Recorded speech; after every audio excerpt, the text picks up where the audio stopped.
नमस्कार, स्वागत है आपका इंडिया न्यूज 28 में। आइए बात करते हैं उत्तर प्रदेश की कुछ खास खबरों की। प्रसिद्ध कथावाचक अनिरुद्धाचार्य महाराज सुर्खियों में।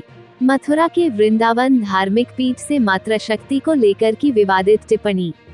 मां, बहन और गाय को लेकर विवादित टिप्पणी की रील सोशल मीडिया पर हुई वायरल। धार्मिक पीठ से आए दिन कथावाचकों द्वारा हो रही है विवादित टिप्पणी। ब्रिजवासी और स्थानीय लोगों में आक्रोश, आंदोलन की दी चेतावनी। मथुरा से संवाददाता ब्रिजवीर सिंह जादौन की रिपोर्ट। हे भगवान, गुरुजी ने क्या बोल दिया, देखो ध्यान से। आप लोग गाय को माता कहते हो तो भैंस को बुआ कह सकते हो आप लोग। उसने कहा महाराज जी दूध गाय भी देती है, दूध भैंस भी देती है। हमने उससे कहा बेटा ये बताओ, मैंने कहा दूध तो तुम्हारी बहन भी देती है पर तुमने माँ का ही क्यों पिया है? इसका मतलब क्या? क्या बात है यार। हो गई? हाँ जी हो गई। पति कितने हैं? पति तो एक ही है। एक है? हाँ एक ही है? हाँ जी हाँ जी। फिर ठीक है। तो जब पति एक है तो दूसरा हो सकता है? फिलहाल तो नहीं, भविष्य में? भविष्य में भी नहीं। मेरा नाम है गुंजन शर्मा और मैं मथुरा श्री कृष्ण जन्मभूमि संघर्ष न्यास की मथुरा जिला अध्यक्ष। मेरे पास अभी एक व्हाट्सएप मैसेज आया है जिसमें मैंने देखा कि कैसे एक व्यास गद्दी पर बैठकर कोई ये पूछ सकता है किसी महिला से कि आपके कितने पति हैं, और उसके बाद जब उसने बोला, महिला ने जब बोला कि एक, तो उसका वो मजाक उड़ाते हैं। अनिरुद्धाचार्य जी का ये जो वीडियो मुझे अभी मिला है, मेरी समझ में नहीं आ रहा है। इन धर्म गुरुओं को के नाम पर किसी को भी हम व्यास गद्दी पर बैठा रहे हैं और इनको ये नहीं पता कि क्या बोल रहे हैं। आप सनातनी होकर अगर किसी महिला से उसके पतियों की गिनती पूछ रहे हैं, उसके बाद आप इसके बाद भी आपको अपने आप पर शर्म नहीं आती, कोई लज्जा नहीं है आपके अंदर, और आप फिर पूछते हैं कि क्या और ज़्यादा होने की संभावना है, क्या भविष्य में और ज़्यादा हो सकते हैं। मेरे को समझ नहीं आता कि ये कहाँ से उनकी मानसिकता ऐसी हो रही है कि आप सनातनी होकर कोई भी कुछ भी बोल दे रहा है, वो नहीं समझ पा रहा कि वो कहाँ बैठा है। उसके जो अनुयायी हैं वो क्या समझेंगे, क्या सोचेंगे। क्या हमारी संस्कृति और सभ्यता हमें ये बताती है कि हमारे 4 पति होने चाहिए? क्या हमें उनसे या उनकी पत्नी से ये पूछना चाहिए कि उनके कितने पति और पत्नियां हैं?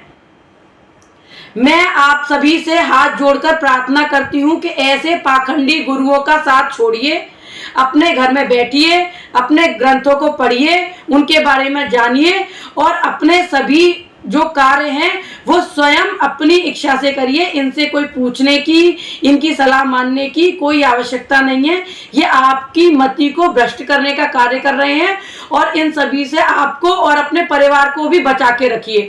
कोई आवश्यकता नहीं है आपको इनकी कथाओं में जाके भीड़ बढ़ाने की, इनको दान देने की, इनको लिए पंडाल सजवाने की, इनको बुलाने की और इनके लिए इतना सब कुछ करने की।